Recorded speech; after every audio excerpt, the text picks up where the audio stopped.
Spoštovano občestvo, dobrodošli vsi. Očarljivo humorna dramska pripoved nas široma povabi na polje igre.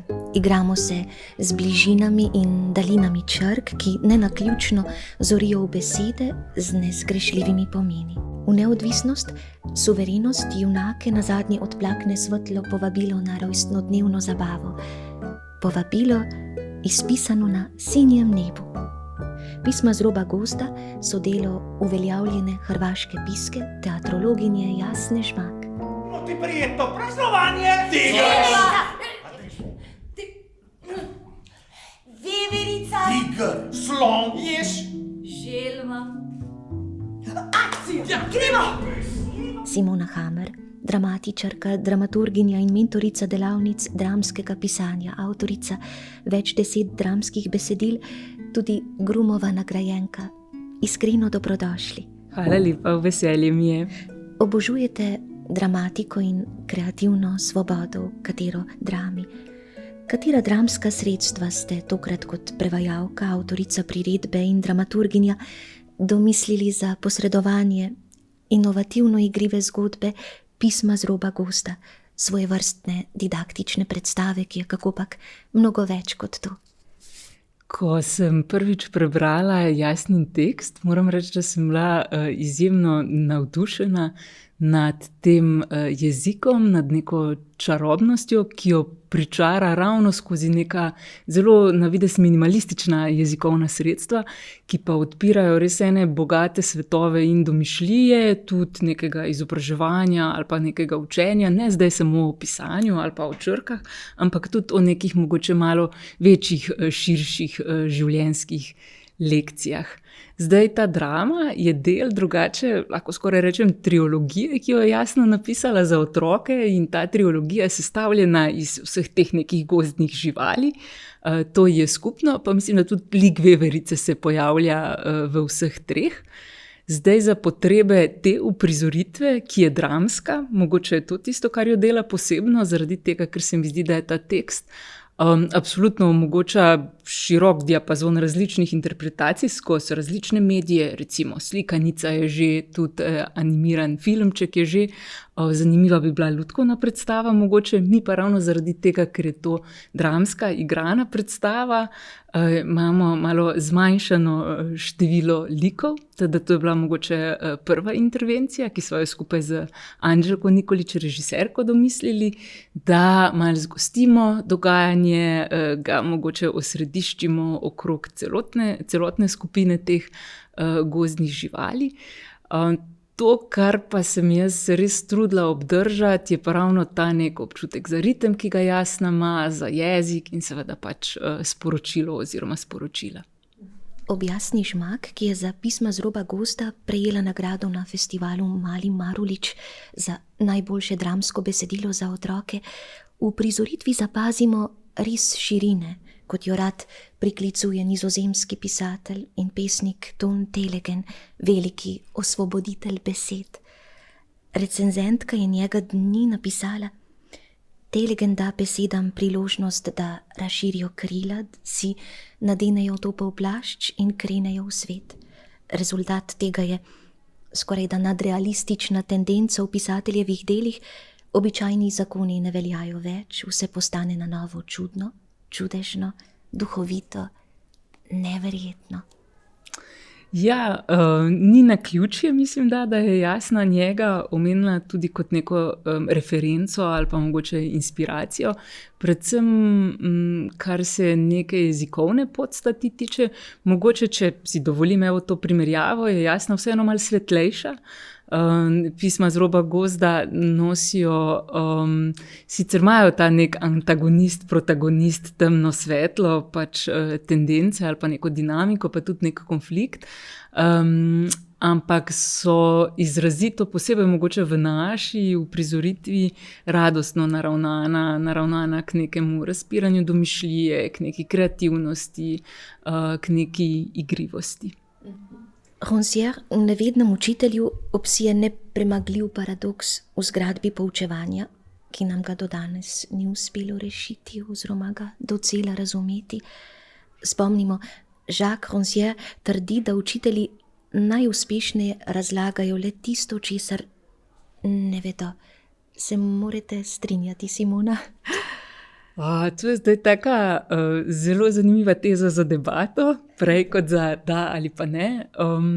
Mogoče sem to, ko sva se z Anželko na začetku začeli pogovarjati o tej uprizoritvi, sva veliko govorili tudi o tej neki plati izobraževanja, tudi o tem čisto konkretno, na kak način recimo se danes otroci učijo pisanja, kakšni so neki postopki ali pa neke metode, kje se zdaj zgodi ta razlika ali pa ta normativ, kaj je pravilno, kaj je napačno. In mi je bilo zelo zanimivo razmišljati o izobraževanju, pa tudi o vzgoji zdaj, recimo v tem življenjskem obdobju, v katerem sem, vključujoč seveda neke spomine na učenje, ki sem ga jaz izkusila.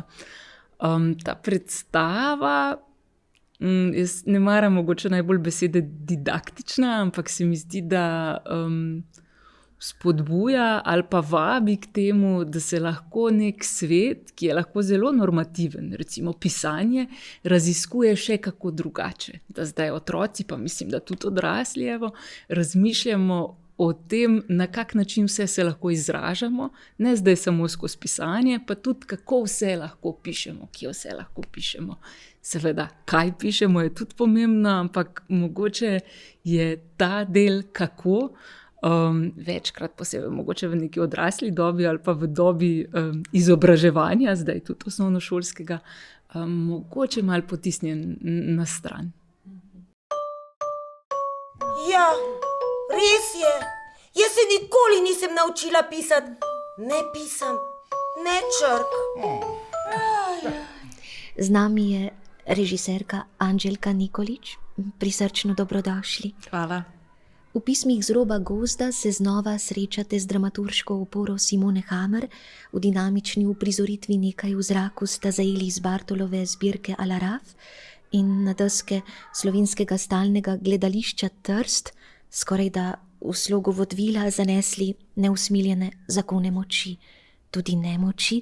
Leto predtem sta pod krovom Prešernovega gledališča Kranj po literarni predlogi Maruše Krese soustvarili družinsko dramo Da me je strah.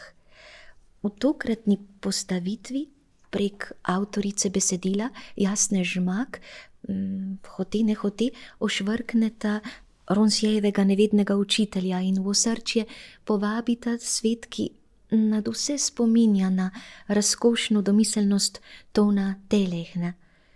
Anželka Nikolić, Tonovega odtisa skoraj ne moremo zgrešiti, se zdi. Njegov gost je navadno zasanjan, lagoden, spokojen, tudi gost Jasne Žmak daje soroden vtis, le da je na trenutke nekaj živahnejši. V gozdu si živali namenjajo pisma in neredko praznujejo ob torti. Seveda, še ena bliska podrobnost. Kaj pravite? Jaz mislim, da bi v bistvu meni bolj zanimivo izhodišče bil nevedni učitelj Rancièra, ki ste ga tudi omenili, ki v bistvu se ni ukvarjal z naravo, ampak se ukvarjal s tem vprašanjem izobraževanja in svobode, demokracije in medčloveških odnosov, kjer je v bistvu Rancière imel teorijo, da ta neki odnos avtoriteta oziroma učitelja do učencev v tem nekem klasičnem izobraževalnem procesu tudi imate neke odnose v sebi, neke potencijale za nasilje, za neko neenakopravnost, kako bi rekli.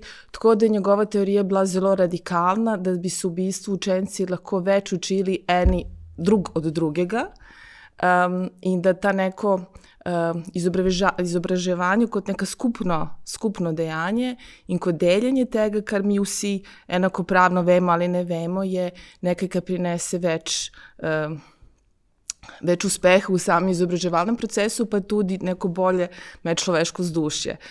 Torej, ja, naš gost v bistvu niti ne vizualno, ni toliko gost, mi smo se več ukvarjali s tem prav s tem odnosom do ene avtoritete, ki je v naši predstavi sova, ki jo igra Ana Hribar, in drugih živali, ki ne znajo pisati, v bistvu zato, ker mislijo, da se tega ne morejo naučiti, ker je to nekaj, kar morajo plačati.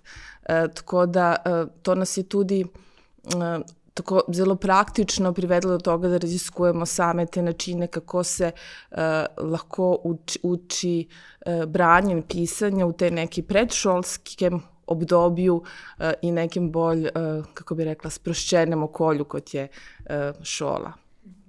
S Piko Nogavičko, ki ste jo nekoč postavili na celjski oder, ste intronizirali fantastično moč samosvoje, svobodoumne, bistroglave deklice, tudi plodne jezikoslovke in borke za pravice zlasti otrok.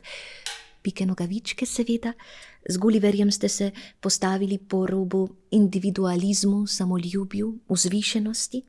Swiftova satira je bila zanesljivo izbran zalogaj.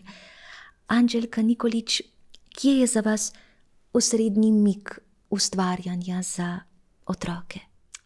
Jaz mislim, da je gledališče za otroke, mladino, ampak predvsem za otroke, v bistvu danes ne edini, ampak mogoče srednji prostor, v katerem je gledališče zelo vpliva na družbo, na ljudi in na družbo, v smislu na meščane, ki bodo jutri, na te majhne meščane, ki bodo jutri tisti, ki lahko nekaj spremenijo v tem svetu, ker je to po eni strani enostavno občinstvo, ker verjame tako in je naivno v smislu, da lahko vplivamo na njih, po drugi strani je izjemno težko narediti predstavo, ki je interaktivna za otroke, tudi zato, ker mi v bistvu jih ne poznamo, ker vsaka generacija prinese neke svoje načine in je to meni ogromen izziv, pa tudi ogromno veselje, ko uspemo narediti predstavo, za katero vidimo, da jo otroci lepo ne samo gledajo, ampak da na nek način tudi sodelujo v njej. Torej, ta neka funkcija gledališča za otroke, da je tudi razvojno, da tudi vpliva predvsem na neki kritički, če se tako lahko reče, duh, to je neki osrednji odziv. To je tudi nekaj, kar se v mojem delu v gledališču za otroke mogoče spremenilo od Pike Nogavičke, ki ste jo omenili. Tako da tudi v tej predstavi smo se malo ukvarjali s tem, kako lahko otroci in tudi tisti, ki pridejo v otroško gledališče skupaj, to pomeni starši ali vzgojitelji, učitelji in tako naprej, kako lahko tudi dobijo razne predstave, neke ideje, kako bi se sami v prostem času imeli neke drugačne pristope do, natančno v tem primeru do tega, kako se nauči pisanje in branje v tem nekem zgodnjem obdobju. Tole vprašanje pa iztrgam nekod iz etra. Kako v zaporedje sove, veverice, tigra, ježa, slona, želve in krtovke vstopi jazz in rock pevka Zdenka Kovačiček z albumom Frka, ki je izšel daljnega leta 1981. To je bil namreč eden izmed Jasninih navdihov. Za glasbo Zdenka Kovačiček v tej predstavi pač ni poskrbela, temveč gre tron pripisati Poloni Janežič, mar ne? Ja, ko smo videli, da je Zdenka bila izvir za Jasno, smo jo vprašali, zakaj je to sploh pomenilo za predstavo. Pa Jasna sploh ni insistirala na tem, da bi to stalo predstavijo. Mislim, da on v bistvu, da se to njej zdelo zabavno, da je našla ene koincidence tudi ne samo kar se tiče nekega vzdušja v smislu te glasbe, ampak tudi so eni teksti Zdenke, deli teksta te avtorice bili kot neka koincidenca s tem, kar je hotela Jasna sporočiti s to predstavo, ampak glede na to, da se, ne vem, jaz se predvsem ukvarjam s tem, kako občinstvo bo sprejelo predstave, smo res se zavedali tega, da danes za otroke, pa tudi mogoče za te mlade, ki so starši te generacije, Zdenka ni toliko ni toliko znana in da v bistvu ni nobene osebinske povezave, smo se seveda zmenjali prvo z Jasno in tudi z gledališčem, da kar se tiče glasbe, se lotimo glasbe kot nekega avtorskega izvirnega dela za to predstavo in smo povabili Bojano Janežič, da naredi avtorsko glasbo in tudi same tekste za te songe, ki jih imamo v predstavi, smo naredili iz teksta Jasne Žmak. Najlepša hvala. Oni ne znajo pisati. Ja, pa znajo, Naučili so se. Ja. Kaj, celo abecedo? Ja. Ana Hribar, vaša igralska drznost se preizkuša v glasbenih pravljicah, pustolovskih detektivkah pa sanskih muzikalih, a tudi lutkovnih in dramskih predstavah seveda. V igri za otroke Slišati morje ste od hrupa drseli v čuječnost ali k čuječnemu. V Čarovniku iz Oza ste na nek način in predvsem iskali dom, v Alici v čudežni deželi ste ob ostalih ključnih poudarkih se vi vendarle govorili vsaj malo tudi o matematiki, če tudi s porogljivimi klicaji, v pismih Na robu gozda pa nemilosrčno prodajate besede in celo zaračunavate obresti. Ja, tako je. Brezplačno. Ne razumem, kaj je to. Brezplačno. Sova je že tako, ne, simbol modrosti že iz antike in tako. Prva stvar, ko sem pomislila, jaz sem sova, ne, to bo zdaj moj lik, bo ona nekako razpolagala svojo modrostjo in z neko pametjo, ki jo ima. Potem sem videla preko teksta, da ni tako nedolžna ta sova, ne. V resnici je bizniserka, kapitalistka, ne. Njej se gre v glavnem samo za to, da prodaja. Tako da sova ima tukaj v tej igri dejansko nek razvoj. Ona skozi igro spozna, da je pa v bistvu prijateljstvo zelo pomembno, ker ona prijateljev nima. S Kitom na plaži ste na svet pogledali z drugačnimi očmi, četudi je osnovna premisa literarnega besedila in uprizoritve Vinka Möderndorferja predvsem v izrisu drugačnosti, nerazumljenosti, je iz več plasti moč izluščiti tudi do neke mere zatiralsko držo šolskega sistema. No, pisma z roba gozda si ne dopustijo oklestiti domišljije, s katero moramo ukrotiti besede, črke, pisanje, jezik na vse zadnje. Se strinjate, Ana? Absolutno se strinjam. Mislim, da je pristop, kot ga mi pokažemo, dobra rešitev ali vsaj začetek vstopa v osnovno šolo, da se v bistvu srečujemo s črkami, branjem, pisanjem na igriv način. Tako da to je bil naš cilj, da to prikažemo na tak način. Pišemo s telesi, pišemo s prsti, seveda na koncu tudi pokažemo, kako je pravilno, in zelo mi je ljuba vloga, ker tako neposredne interakcije z otroki še nisem imela. Da pridem v prvo vrsto in dejansko se obrnem na njih direktno. Zdaj smo imeli od 4 do 6 stare, tudi 6-7, neverjetno, kako sodelujejo. Skozi igro jih še bolj pritegne. Verjetno bolj, kot če bi jih tako vprašal, ne? Strogo, kot z neke učiteljske drže. Tako da to, jaz to uživam zdaj zelo. Mislim, da super sodelujejo. Ana, ste kdaj posebej navdušeno pisali pisma ali jih nemara celo še danes pišete? Zdaj mi je šla kar kurja povdgor po telesu, ker jaz sem generacija 82, tako da mislim, da smo v osnovni šoli velika večina. Spomnim se še, kako smo dobili naslove iz celega sveta in jaz sem pisala, mislim, da 15. In sem bila neizmerno srečna, ko sem vsak dan prišla iz šole, prva stvar šla pogledat v nabiralnik. In ko sem dobila pismo, je bilo to neopisljivo. Tako da tudi svojima otrokoma, ki imam, to razlagam.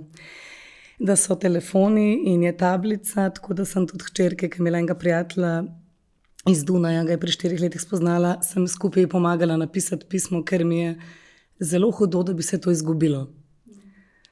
Kaj je to takega, če ne znamo pisati črk? Čemu bi to rabili? Alenka Tetičkovič, zvesto gledalstvo lutkovnega gledališča vas prepozna denimo v Prijazni čarovnici, v inscenaciji slikanice dvojca Donaldson-Scheffler bi se gnetli na tej metli. V pismih Na robu gozda ste veverica, ki je v svetu telehna, denimo prijazna in malce otožna sobotnica. Kakšna pa je veverica Jasne Žmak in ne nazadnje, kakšna je Alenkina veverica? Mislim, zdaj pričakujemo tole premiersko publiko in potem veliko ponovitev, da sem sama zelo sedela Jasninim navodilom in njeni adaptaciji, njenemu tekstu, tako da smo se tukaj zelo ujeli, ker tudi jaz sem videla veverico kot eno zvezdavo, dinamično, iskrivo, kako bi rekla, družabnico teh prijateljev na robu gozda, živalic, ker dejansko nosimo nekako karakterne lastnosti ljudi, zato sem malo iskala besedo. Mi smo družabniki, mi smo prijatelji, smo potem na koncu tudi za sovo, ki jo poučimo, kaj je prijateljstvo, in v tej skupnosti se mi zdi, da je veverica tista najbolj dinamična, ki najbolj plasira nekje svojo idejo, in mislim, da je bila to tudi Jasnina ideja in tudi ideja režiserke in celotne ekipe. Meni so takšni liki, bom rekla, zelo všeč, ker nekje ta dinamika aktivnosti v življenju, dajmo akcijo, dajmo poskusiti še to, pa še to, pa še to, pa dajmo sovo prepričati, pa dajmo ji pomagati, da bo morda prišla do nekega spoznanja.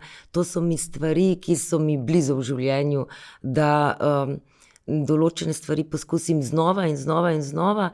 In veverica je takšen karakter in ko smo se nekako pogovarjali o tem, da bom jaz igrala veverico, sem se zelo nasmejala, ker ko sem bila majhna, recimo stara tam, ne vem, med 8 do 14 let in obiskovala tabornike, je bil moj vzdevek veverica.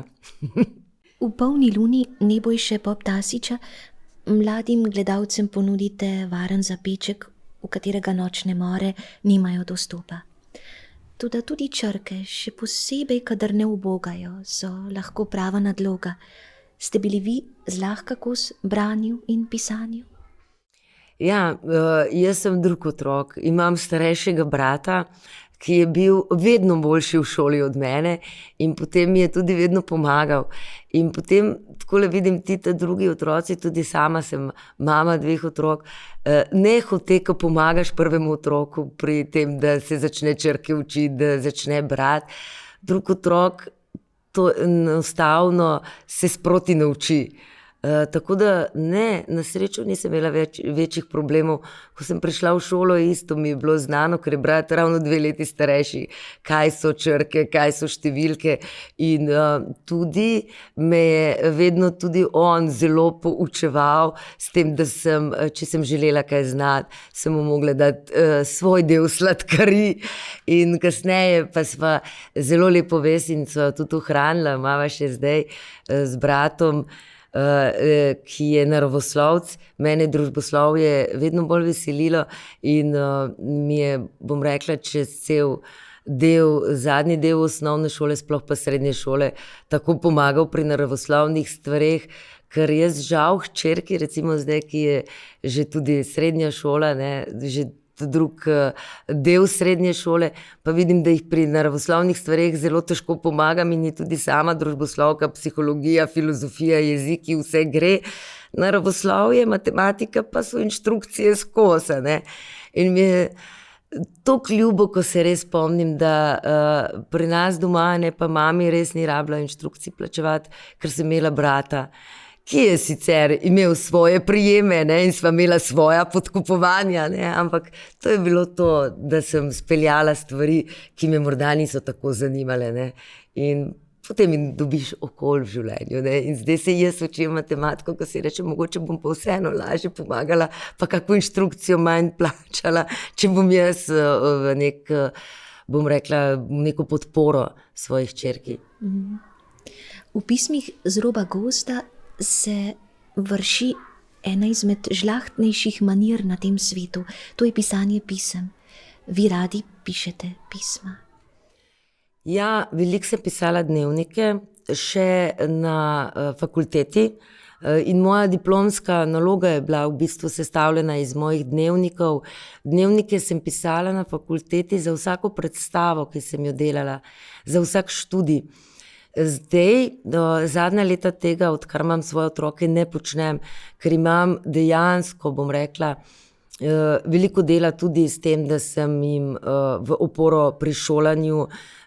Mlajši sin je 4. razred, hči pa 3. letnik srednje in mi nekako si ne vzamem več tega časa, zelo sem pristaš, neizmerno se razveselim kartic, neizmerno se razveselim pisma, neizmerno se razveselim tudi, če mi kdo od otrok doma napiše kaj in pusti sporočilo, ne pa da mi to piše po SMS-ih in z črkovanjem, kjer moraš dobesedno dešifrirati, kaj je napisal, in nekako vzgajam otroke tudi, da če mi pišejo SMS-e, da jih res naprošam, da pišejo cele besede, da se poskušajo slovensko izražati. Zelo veliko mi to pomeni.